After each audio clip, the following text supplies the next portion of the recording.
Notre planète a une seule journée. En supposant que la Terre soit apparue à minuit, alors la vie naît vers 5 heures du matin et se développe pendant toute la journée. Vers 20 heures seulement viennent les premiers mollusques.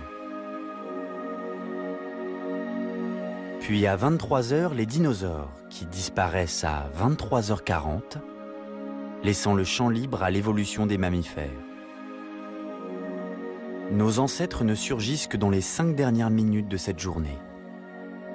Et nous, n'arrivons que dans la toute dernière minute.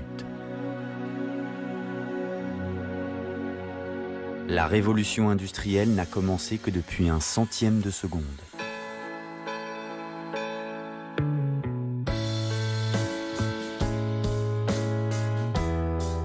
Nous avons longtemps placé l'homme au sommet de l'évolution.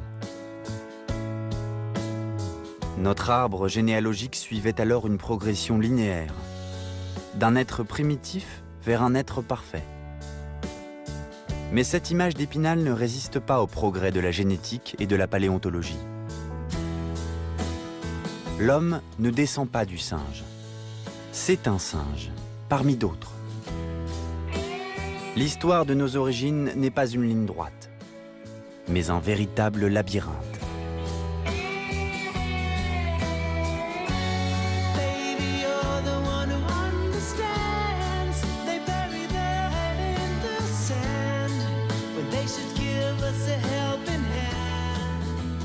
L'histoire de la famille de l'homme commence parmi des primates qui existent sur Terre depuis 70 millions d'années. On ne sait pas exactement comment la famille à laquelle nous appartenons s'est différenciée des autres il y a peut-être une quarantaine de millions d'années. Mais ce que l'on sait beaucoup mieux, bien qu'il y ait très très peu de fossiles, tout cela repose sur quelques individus seulement, c'est qu'il semble s'être séparé des grands singes africains, gorilles et chimpanzés, à partir de 7 à 8 millions d'années avant nous. Cette séparation avec les grands singes se fait sur un critère, la bipédie, soit la capacité de marcher sur de longues distances. Les premiers individus à se tenir debout se trouvent en Afrique, où un nouveau groupe d'espèces dont nous sommes issus émerge, les hominidés. C'était il y a 7 millions d'années.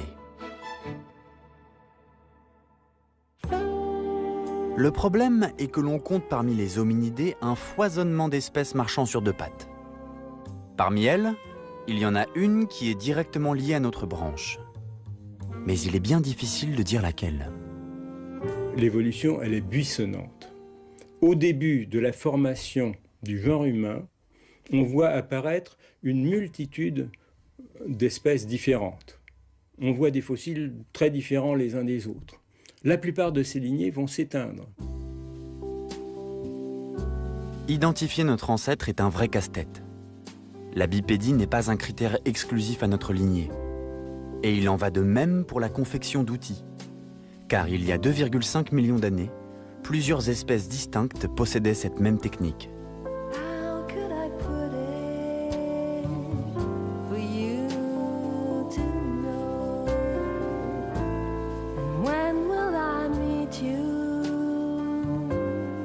Longtemps, on croyait que l'outil était l'apanage de l'homme. Donc on a découvert Homo habilis il y a plus de 40 ans, un peu différent des australopithèques, même pas mal à certains égards, notamment la taille du cerveau. On avait des outils à côté de lui, donc ça nous semblait tout à fait logique d'en faire un homme. Seulement aujourd'hui, on sait que presque tout le monde utilisait des outils de pierre taillée et on ne sait plus du tout qui a inventé l'outil de pierre taillée. Ce cher habilis fait bien partie du genre Homo, cette famille d'espèces plus réduite d'où nous provenons. Mais il ne peut pas être notre ancêtre direct. Sa morphologie est trop différente de la nôtre. Par contre, il cohabitait avec d'autres spécimens, dont un nous intéresse tout particulièrement. Vers 2 millions d'années, arrive un événement considérable qui est l'émergence, au-delà de toute polémique, des vrais hommes, qu'on appelle les Homo ergaster, et il est juste derrière moi.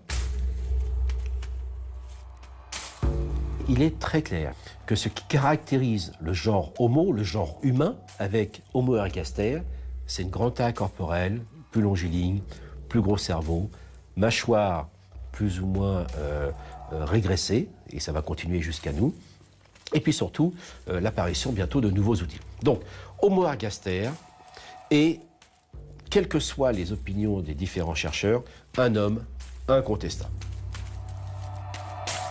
Nous connaissons Homo ergaster grâce au fossile d'un adolescent de 16 ans, retrouvé au Kenya. Ergaster avait de l'allure. Excellent bipède, il s'affranchit du monde des arbres et peut courir sur de longues distances. Un atout idéal pour la chasse. Dès lors, le genre Homo va s'aventurer en dehors du berceau africain. Jusqu'à présent, depuis 6-7 millions d'années jusqu'à 2 millions d'années, toute l'histoire de notre lignée se déroule en Afrique. Eh bien, à partir de 2 millions d'années, une branche, le genre Homo, se déploie sur l'Afrique, le Proche-Orient, le sud de l'Europe et le sud de l'Asie. Et à côté, toutes les autres branches de notre lignée, qui étaient très diversifiées, vont s'éteindre.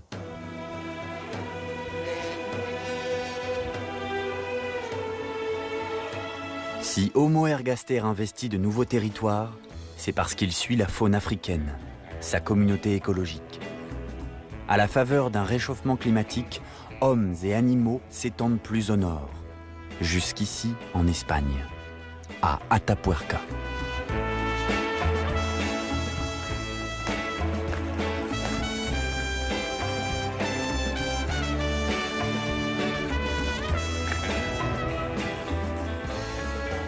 C'est vraiment impressionnant.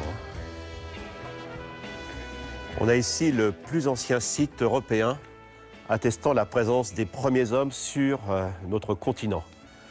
Et là, ce qui est devant nous, c'est le site d'Elefante et qui remonte à la base à 1,2 million, 1,3 million. C'est la première trace avérée de la présence d'hommes en Europe, ici en Espagne.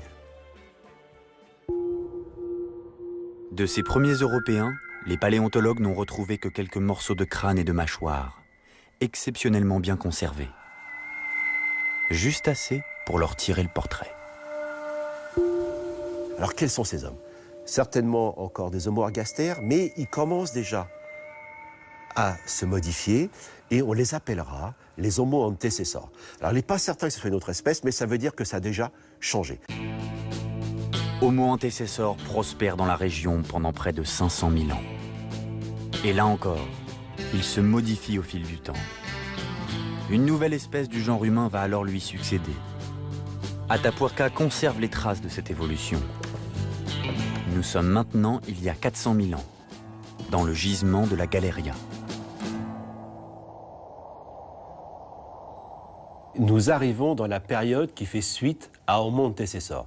Donc après Homo antecessor, se dégage une branche de la lignée humaine qui mène vers l'homme de Néandertal. Mais entre Néandertal et antecessor, voici monsieur Homo heidelbergensis qui annonce l'homme de Néandertal. Donc c'est très important, nous sommes sur une branche de la lignée humaine, du genre humain, qui va venir vers les vrais Européens qu'on appelle les hommes de Néandertal. Ce fossile retrouvé à Atapuerca est celui d'un homme robuste, d'1,70 m pour 90 kg. Mais l'évolution la plus spectaculaire est ailleurs. Les capacités intellectuelles de cet homme supposent qu'il possédait déjà un langage. Donc on a vraiment affaire à des hommes costauds, mais qui plus est, avec un gros cerveau. On arrive à 1100-1200 cm3. Je rappelle que chez nous, actuel, l'homme moderne, c'est 1350 cm3. Ces hommes réservent bien des surprises. Dans une grotte à 13 mètres de profondeur, les paléontologues d'Atapuerca découvrent en 1995 les restes de 32 individus. L'accès à ce lieu appelé puits aux ossements est très difficile. Les dépouilles de ces hommes, femmes et enfants ont été placées là intentionnellement. Il s'agit d'un acte volontaire qui consiste à déposer les corps des défunts. Donc c'est une chapelle ardente préhistorique, mais je rappelle 400 000 ans. Et au milieu de tous ces squelettes, que va-t-on trouver? Eh bien, un magnifique biface, un objet symétrique taillé dans une belle matière qui est la quartzite rouge. Manifestement, il n'est pas arrivé là tout seul, et c'est peut-être la première offrande faite à des défunts pour un voyage après la mort, pour les honorer, tout ce que vous voudrez. Mais en tout cas, il est très clair que ces hommes, à cette époque-là, vont se poser la question, que signifie la vie après la mort? Et nous avons là les traces les plus anciennes connues dans l'histoire de l'humanité de préoccupations autour de défunts et d'interrogations sur la vie, la mort et le sens de la vie. Cette première manifestation culturelle et les interrogations qu'elle suppose est le propre de l'homme. Seulement voilà, cet homme n'est pas notre ancêtre. Il s'agit de la lignée de l'homme de Néandertal, dont nous sommes génétiquement différents. Mais alors d'où venons-nous ? Pour le comprendre, il faut revenir sur le continent de nos origines, avec Homo ergaster, notre premier ancêtre. Souvenez-vous, il s'est déployé sur tout le continent africain. Et lui aussi a évolué, pendant 2 millions d'années. Il y a 200 000 ans environ, une nouvelle espèce émerge en Afrique de l'Est, Homo sapiens, c'est-à-dire nous. Progressivement, Homo sapiens s'aventure en dehors du continent. C'est donc la deuxième sortie d'Afrique dans l'histoire de l'humanité. Mais cette fois, l'homme va investir tous les territoires, s'adapter à tous les milieux.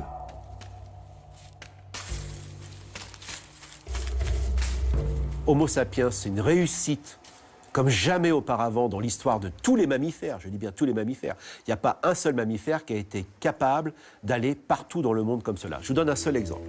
Comment croyez-vous que les hommes sont allés en Australie ?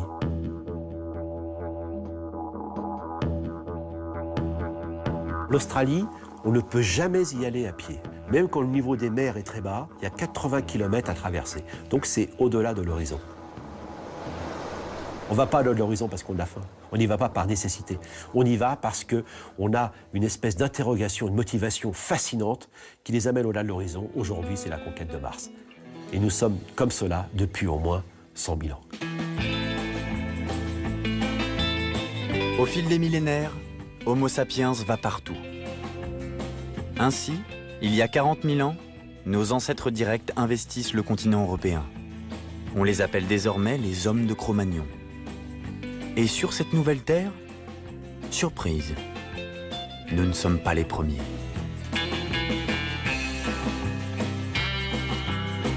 Vers 50 000 ans, 40 000 ans donc, nous les hommes de Cro-Magnon pénétrons en terre européenne et nous allons cohabiter avec Néandertal entre 38 000 ans et 30 000 ans. Et là, ce qui est nouveau et que les préhistoriens mettent en évidence, on voit les cultures de Néandertal qui changent sur influence de Cro-Magnon et certainement dans l'autre sens. Et Néandertal, on commence que depuis peu de temps à le regarder différemment.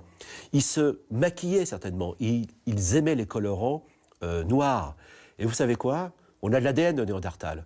Et il y a 2 ans, on est tombé sur des parties de l'ADN qui codent pour la couleur de la peau, des yeux et des cheveux. Et les hommes de Néandertal étaient des hommes roux et blonds. Alors que nous, à cette époque-là, nous avions certainement la peau noire. On a longtemps voulu faire de Néandertal une sous-espèce de la nôtre. Pourtant, les travaux de génétique les plus récents confirment que Néandertal et Sapiens sont bien 2 espèces différentes, à un degré d'évolution comparable. Ils font tous 2 partie du genre humain. La lignée de Néandertal est d'ailleurs la première à manifester des préoccupations proprement humaines.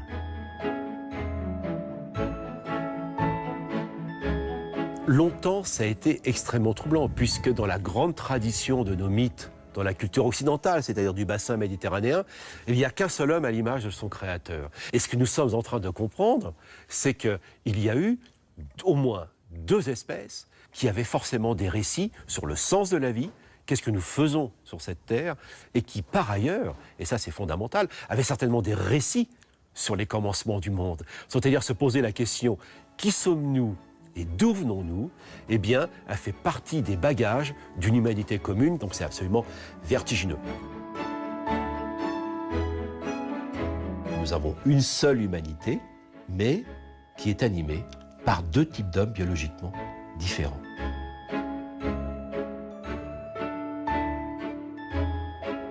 Pendant près de 10 000 ans, nous avons côtoyé des femmes et des hommes d'une autre espèce que la nôtre, Puis, pour des raisons encore mal connues, Néandertal s'est éteint. C'était il y a 30 000 ans. Commençait alors la solitude d'Homo sapiens, seul face à ses interrogations sur le monde et ses origines. Le fait que les humains de l'époque ancienne aient été très peu nombreux faisait qu'ils étaient extrêmement exposés. Les risques de famine, les risques d'être décimés par des épidémies étaient considérables. Donc le sort de la plupart des populations de la préhistoire, c'était sans doute l'extinction. Dans un monde qui aurait eu d'autres variations climatiques, il aurait été tout à fait possible qu'il y ait une extinction complète de Sapiens et puis un développement de Néandertal. Et vu les capacités, les caractéristiques qu'il avait, il aurait certainement fait aussi bien que nous. Et puis on pourrait très bien être en train de s'interviewer entre Néandertaliens.